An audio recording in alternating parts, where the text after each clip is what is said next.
এখানে যারা আছেন আমাদের সঙ্গে, আমার সোসাইটির সঙ্গে সকলেই সংযুক্ত। বলার নেই, আমাদের বিমল ঠান্ডা স্যার অনেক উপকার করেন, সমস্ত সময় প্রুফ দেখা, চিঠি লেখা, কোথায় ভুল হচ্ছে স্যার একটু দেখে দিন সঙ্গে সঙ্গে। এবার সুজিত স্যারকেও অত বিরক্ত করবো পরে। আচ্ছা, আমি এখন আমাদের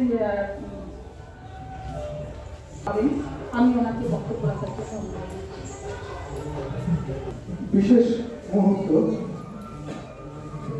আচার্য দীনেশ চন্দ্র সেন রিসার্চ সোসাইটি ভারত কর্তৃক কলকাতা প্রেস ক্লাবে আজকের যে এই সামনে অনুষ্ঠানটিকে 3টি ভাগে ভাগ করা হয়েছে। প্রথমত রয়েছে, যেটি ইতিমধ্যেই চলছে। দ্বিতীয়ত গবেষণামূলক যে পুস্তক সম্মাননা, সেটিও এই রিসার্চ সোসাইটি দ্বারা আয়োজিত হবে। এবং আরেকটি পার্ট হিসাবে রয়েছে, সেটি গুণীজন বা বিশেষ সম্মাননা। আমরা খুব অল্প পরিসরে আজকের অনুষ্ঠানটিকে আমাদের নিজেদের বুঝে নিয়ে খুব সংক্ষিপ্ত আকারে আমাদের অনুষ্ঠানটি শেষ করতে হবে। আমরা প্রত্যেকেই বিরক্ত, আমাদের আচার্য দীনেশ চন্দ্র সেন সম্বন্ধে হয়তো বলতে গেলে দীর্ঘ সময় চলে যাবে, কিন্তু আজকের যেহেতু সময় সংক্ষিপ্ত, খুব অল্প ভাষায় অল্প পরিসরে আমি 2-4 কথা বলার চেষ্টা করছি। কেননা অনেক গুণী মানুষ রয়েছেন মঞ্চে।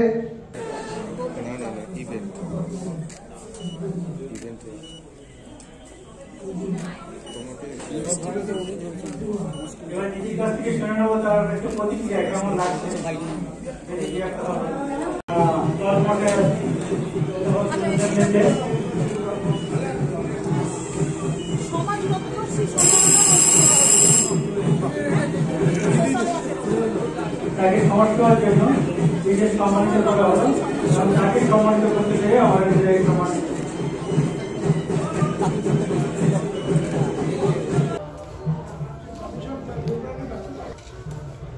হাতটা টেনে নিন, মোবাইল নিয়ে সামনে।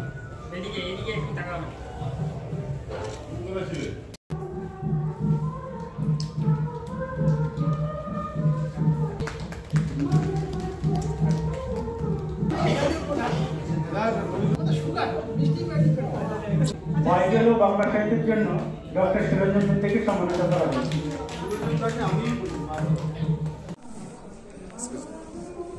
সবাইকে অসংখ্য ভালোবাসা, গুরুজনদের আমার প্রণাম। যারা আমার থেকে একটু বয়সী ছোট তাদের অনেক ভালোবাসা। আমি প্রিয়দর্শী দাস মজুমদার, আমি লিবারেস কমিশন হিসেবে যুক্ত এবং উমেন্স এম্পাওয়ারমেন্টের আমি নিয়ে কাজ করছি। আমি সেন্ট্রালেই আছি। আমার খুব ভালো লাগছে এরকম একটা অনুষ্ঠানে অ্যাওয়ার্ড পেতে, তো সবারই ভালো লাগে, কিন্তু সমাজ সেবামূলক কাজ নিয়ে বেশি কিছু বলতে ভালো লাগে না। এটা সম্পূর্ণ মন থেকে আসলো। প্রত্যেকের মধ্যে কিছু না কিছু ইচ্ছা থাকে। আমি প্রত্যেকেই সামাজিক এবং সবার জন্য ভালো করার প্রত্যেকেরই ইচ্ছা থাকে। আমিও সেরকম ছোট ছোট করে আস্তে আস্তে এগিয়েছি। অনেকের যেরকম আমি ছোট একটা উদাহরণ দিই, যেমন অনেকের মেয়ের যেরকম একটা সমস্যা থাকে সেটা হয় না, তো সেটার দিক থেকেও আমরা এগিয়ে আসি।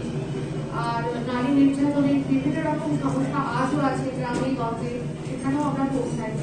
তো বিভিন্ন রকম সমস্যার সাথে আমরা মোকাবিলা করার চেষ্টা করি, কিন্তু মেয়েরা আজও সে নিজের পায়ে দাঁড়িয়ে আস্তে আস্তে দিনের লক্ষ্যে পৌঁছে গেছে এবং অনেক দূর পৌঁছে গেছে। ভালো করে দেখলে জানা যাবে। তবু কিছু সমাজের কিছু গ্লানি আজও থেকে গেছে, কিছু ভুল ভ্রান্তি আজও থেকে গেছে। আবার সেগুলোকে শুধরানোর জন্য অনেক চেষ্টা করে যাচ্ছে। যে নারী পুরুষ এখন সমান সমানভাবেই চলছে, একই সাথে পা মিলিয়ে চলছে, কেউ আগে নেই কেউ পিছিয়ে নেই।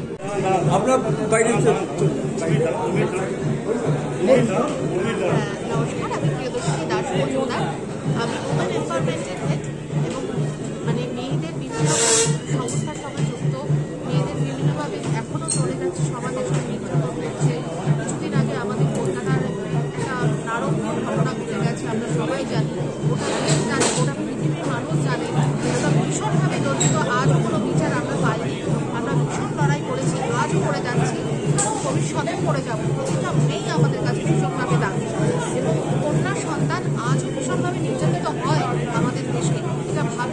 গাফিলতি ঘটে।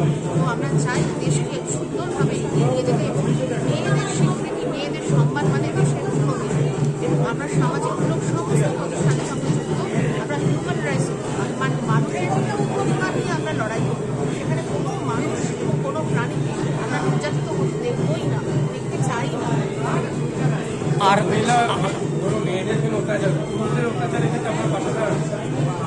আমরা সামাজিকভাবে সকলের পাশেই দাঁড়াই।